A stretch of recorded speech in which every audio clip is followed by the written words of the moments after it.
I knew eventually it was going to come back because they don't like people who talk. They just don't. The legal battle over an alleged culture of corruption at the Texas Department of Public Safety continues tonight in federal court, this time with a current woman in uniform speaking out against the agency, armed with new allegations of cover-up, conspiracy, and politics. Good evening, I'm Sydney Benter. And I'm Alex Capriello. Robert Hadlock has the night off. As KXAN Investigator Brittany Glas explains, she and her attorney continue to fight for changes, now demanding change at the legislature. I felt like I could help people. I could help kids like me. Corporal Catherine Gibson says she's always been passionate about public service, so it's no surprise she landed at the Texas Highway Patrol. We spent so much time around the department, it felt like family. After nearly 2 decades in a DPS uniform, much of that time spent protecting the Capitol complex, Corporal Gibson says that family now feels estranged. She says she's been retaliated against for 2 years now.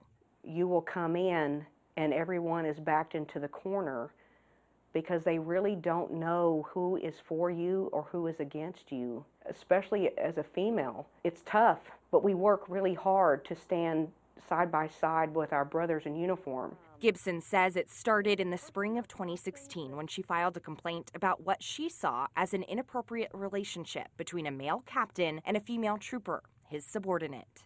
She says she just wanted things fixed. The captain involved was reportedly set to retire just a few months later. We thought that finally we were going to be able to settle down. But she says that's not what happened. What is presumed to be the fixing process, where people move, retire, that kind of stuff, immediately comes to an abrupt halt. In a new federal lawsuit filed against top brass at DPS, it's spelled out and even alleges a state senator, John Whitmire of Houston, intervened with DPS director Stephen McCraw to squash that internal investigation. It's also alleged Whitmire and the female trooper had a relationship at some point, too. She would talk about her working night shift, getting off at 6 a.m. in the morning, and then going over to the Westgate building to visit Senator Whitmire. Gibson's attorney says there's a serious potential conflict of interest because Whitmire serves as chair of the Senate Committee on Criminal Justice. He fully controls the agenda. He decides who testifies, he decides what subjects are going to be discussed in that committee.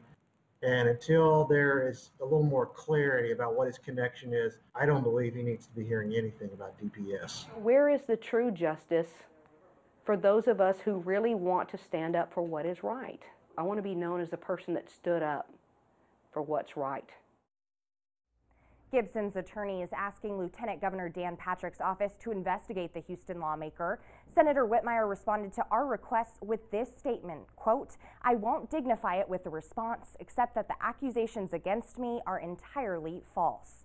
The Lieutenant Governor has referred this to the Senate Administration Committee for review, but adds the Texas Senate does not launch investigations based on lawsuits or media reports of unproved allegations. So, Brittany, what happened when you reached out to that Senate committee? Well, they tell us that Gibson's attorney's request for an investigation does not fall within their jurisdiction, so the committee referred the attorney to the Texas Public Safety Commission, which oversees DPS. Now, this is the same commission. We've asked about all of these DPS concerns for months now and have gotten little to no answers. And what about DPS? What's it saying? Well, we got yet another statement which basically says the new lawsuit, which is based off an old one, wasn't strong then and isn't strong now, and DPS will continue to address any claims through the proper legal proceedings. And we profiled how DPS is working to increase diversity in its workforce. Of the almost 10,000 employees, about 40% are women. More than half the workforce is white.